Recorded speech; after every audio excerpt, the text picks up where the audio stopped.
Hey, good morning, WellHouse Church. I hope you're doing well. I hope you're enjoying your time of fellowship and formation. But why don't you go ahead and join me for our time of teaching? We're still continuing through this story series, restoration stories, looking at the way these kind of key figures in our faith are looked at and talked about. And as we've been doing this, I still get these comments from people. And people will inevitably say, well, you just don't know what I've done. You just don't know how bad I am. You just don't know X, Y, Z, whatever.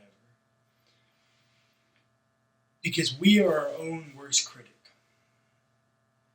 We feel our guilt and our shame, and we project that onto God, as if God can't use people of our sin and shame. But that actually says more about God than it does about us. You see, if we say God can't love me, or if we say, well, I'm too far gone, or I've done too much bad stuff, then what we're saying is God's actually not capable of genuine forgiveness.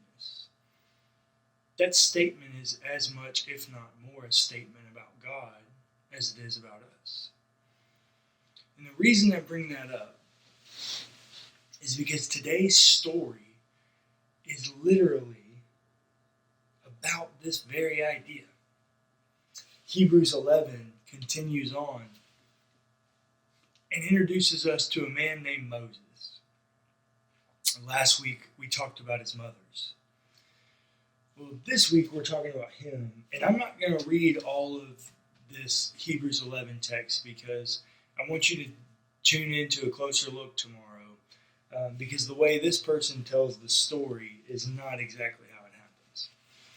But what ends up happening is Moses is the man that God calls out of a mess of a situation to be the leader of the people of Israel in their journey towards restoration.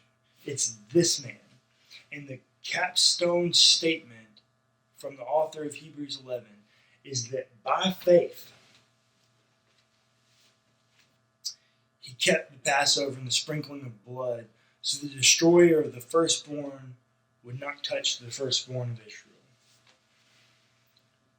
So his kind of punch statement at the very end is that, hey, Moses was faithful. It was by faith that God delivered him into Exodus as leader of the Israelite people towards restoration. That's absolutely true.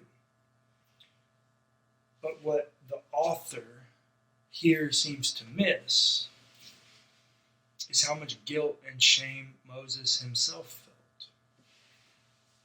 In Exodus chapter 2, we're introduced, that's where we got the story about Moses' mothers.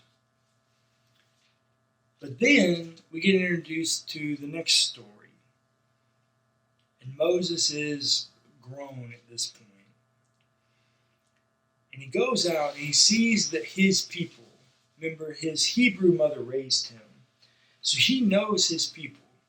And he sees them enslaved. He sees them being forced to work. And he sees an Egyptian beating a Hebrew. Just think back to slavery times. He's beating a Hebrew, one of the slaves. This is what the text says. He looked this way and that, and seeing no one, he killed the Egyptian and hid him in the sand. Then the next day he goes out and he sees two Hebrews fighting one another. And they respond, what are you going to do? Kill us like you killed the Egyptian? Then Moses was afraid and thought, surely the thing is known. When Pharaoh heard of it, he sought to kill Moses. But Moses fled from Pharaoh.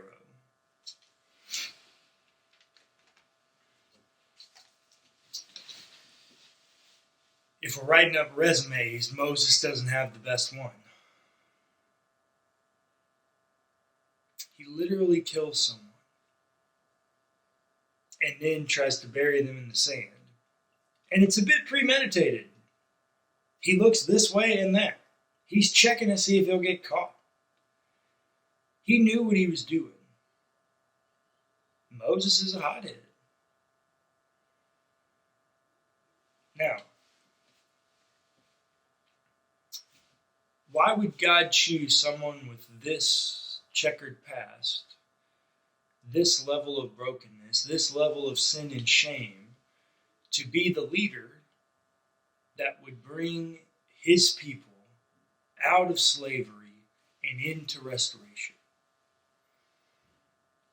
It could have been for a number of reasons. But here's one thing I absolutely know. God chose Moses because broken people can still be used by God. There's nothing in this book that says you got to be perfect in order to be loved by God or to be used by God. In fact, the narrative is actually all about how God repeatedly uses broken and messed up people for his good work. So listener, hear me today. There is nothing in your past or in your present that keeps you from being used by God. No level of brokenness or shame. That is who God is. He is a restorer.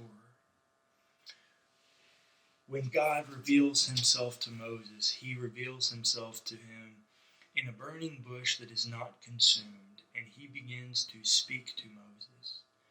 And one of the first things he says is, hey, take off your shoes because this is holy ground.